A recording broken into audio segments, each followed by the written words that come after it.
अस्सलाम वालेकुम स्टूडेंट्स, क्या हाल चाल है। मेरा नाम है नसवट्टू और आप देख रहे हैं मेरा यूट्यूब चैनल।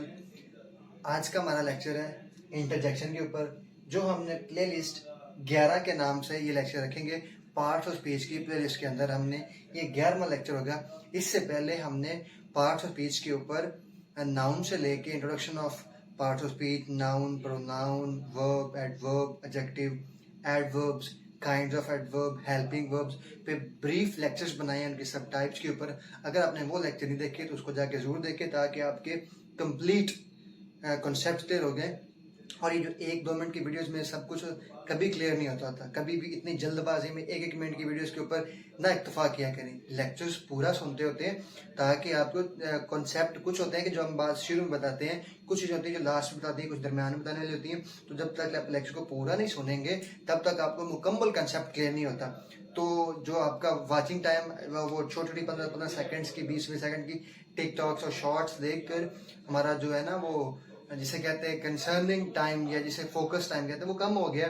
तो आपको जो स्टूडेंट पढ़ने वाले हैं उनको अपना किसी चीज़ के ऊपर फोकस करने का टाइम बढ़ाना होगा, उसको अपना फोकस करना होगा और उन फजूल चीज़ों से बाहर आकर किसी प्रोडक्टिव चीज़ में अपना टाइम लगाना होगा। So that is why you have to stay here and focus on the lectures to the entire lecture. So आज हम शुरू करते हैं। हमारा लेक्चर है इंटरजेक्शन। इंटरजेक्शन बेसिकली होता क्या? इंटरजेक्शन सिंपल हमारे इमोशंस और फीलिंग्स हैं, इसके अलावा कुछ भी नहीं है। ये ऐसे वर्ड्स होते हैं जो हमारे अचानक जब हम किसी चीज को देखते हैं, जो हमारी फीलिंग होती है, अचानक जो हम देखते हैं हैरान होते हैं, वो हमारा। फॉर एग्जाम्पल, आपने दरवाजा खोला, एक बंदा जो सांप से बहुत डरता है, दरवाजा खोला, आगे सांप बैठा तो वो डर गया, उसके मुंह से जो वर्ड निकला अचानक, वो इंटरजेक्शन है। एक बंदा पानी में गिर गया, अचानक उसके जो मुंह से निकला, वो इंटरजेक्शन है। एक हमने फाइनल मैच जीत लिया, तो जो खुशी से हमारे मुंह के अंदर से वर्ड निकले अचानक, वो हमारे क्या है? इंटरजेक्शन है। जो हमारी सडन फीलिंग्स को, सडन इमोशन, जो इमोशंस को जाहिर करे, वो इंटरजेक्शन कहलाता है। जैसे इसकी डेफिनेशन है, an interjection is a word which expresses some sudden feeling और इमोशन। जो अचानक, सडन का मतलब होता है अचानक आने वाले हमारी इमोशंस और फीलिंग्स को जो जाहिर करते हैं, वो इंटरजेक्शन कहलाते हैं। जैसा कि जब हम बहुत खुश होते हैं तो हम कहते हैं हुर्रा। ये बेसिकली जो उर्दू में तो हमारे लफ्ज और है ना, जब इंग्लिश जो एक नेटिव्स होते हैं या जो आजकल इंग्लिश स्पोकिंग करते हैं, इस इंग्लिश बोलने वाले लोग आजकल ज्यादा बढ़ते जा रहे हैं। जब खुश होते हैं वो बोलते हैं हुर्रा, हुर्रा बोलते हैं। जब परेशान तकलीफ में होते हैं तो वो अलास बोलते हैं। जब वो सरप्राइज होते हैं किसी चीज को हम देखते हैं ना, मतलब बड़ा हम शौक होते हैं, व्हाट आ सिक्स। जब फॉर एग्जाम्पल शायद अफरीदी छक्का लगाता था तो क्या कहते हैं? What a six. Virat Kohli लगाता है, जो उसने मतलब काफी जो प्लेयर्स हैं जो क्रिकेट अच्छी खेलते हैं, या शाहीन अफरीदी जब भी बोल्ड करता है, नसीम शाह बोल्ड करता है, हम क्या कहते हैं? व्हाट आ बॉल यार, क्या तुमने बॉल की। तो ये जो हमारे पास सडन हमारी फीलिंग्स आती है ना, ये सडन इमोशंस के जो हम अल्फाज यूज करते हैं, वो हमारे सारे के सारे इंटरजेक्शन होते हैं। और इसके बाद हमारे पास जब हम अप्रूवल करते हैं, कोई जोक किसी ने सुनाया, कोई किसी ने बात सुनाई और हमें लगा कि हाँ यार ये बात ठीक है, हमने रजामंदी जाहिर की, तो उसके अंदर क्या बोलते हैं?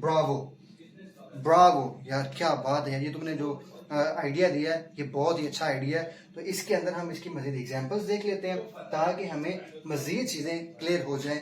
इसके अलावा भी और बहुत सारे होते हैं, ये तो मैंने चंद सी लिखी है ताकि आपको एक कॉन्सेप्ट बिल्ड किया जाए। इसके अलावा भी है जो वर्ड्स अचानक, जब हम एक कोई इमोशन आए, अचानक कोई फीलिंग आए, जो भी वर्ड हमारे मुंह से निकलता है वो इंटरजेक्शन होता है। वो एक या एक से ज्यादा वर्ड भी हो सकते हैं। तो अब हम इसकी करते हैं एग्जाम्पल्स। यहाँ पर मैंने इसकी एग्जाम्पल्स लिख ली हैं ताकि हमारे पास हमारा टाइम सेव हो जाए। और एक बात कि इंटरजेक्शंस के बाद एक्सक्लेमेशन मार्क लगाना लाजमी होता है। हमें जहां पर एक्सक्लेमेशन मार्क लगे आपको नजर आ जाए तो आप समझ आइए कि वो एक इंटरजेक्शन है। क्या है? वो एक इंटरजेक्शन है। इसके अलावा भी हम एक्सक्लेमेशन मार्क यूज करते हैं, लेकिन इंटरजेक्शन के बाद हमारे पास एक्सक्लेमेशन मार्क लाजमी आता है। जहां जहां भी इंटरजेक्शन यूज होगा वहां पर एक्सक्लेमेशन मार्क लाजमी इस्तेमाल होगा। ये आप बात कॉन्सेप्ट अपने माइंड में बिठा लें। और इसके बाद जैसे कि वर्ड हमारे पास है हेलो, हेलो के बाद हमने यूज किया एक्सक्लेमेशन मार्क, इससे हमें पता चल गया कि ये सारे का सारा क्या इंटरजेक्शन है। Hello what are you doing here, तुम यहाँ क्या कर रहे हो। तो ये हमने हेलो उसको मुखातब करने के लिए कहा। कोई आदमी अगर परे मुकर के खड़ा है तो हम उसको क्या कहेंगे, hello what are you doing here, तुम यहाँ क्या कर रहे हो। तो ये हमारी क्या है, फीलिंग है। तो ये जो हेलो हमने बोला है उसको मुखातब करने के लिए अचानक किसी को जब हम अचानक देखते हैं, hello what are you doing here, तो ये जो हमने अचानक फीलिंग के साथ बोला, तो ये हमारे पास जो हेलो के बाद एक्सक्लेमेशन मार्क आया, इससे हमें कंफर्म हो गया कि यहाँ पर ये एज अ इंटरजेक्शन यूज हो रहा है। सेकंड एग्जांपल, अलास, दुख, जैसे मैंने आपको बताया ना, ग्रीफ के मीनिंग में, दुख के मीनिंग में, परेशानी के मीनिंग में। He is dead, alas he is dead, कि बहुत अफसोस हुआ, वो मर चुका है।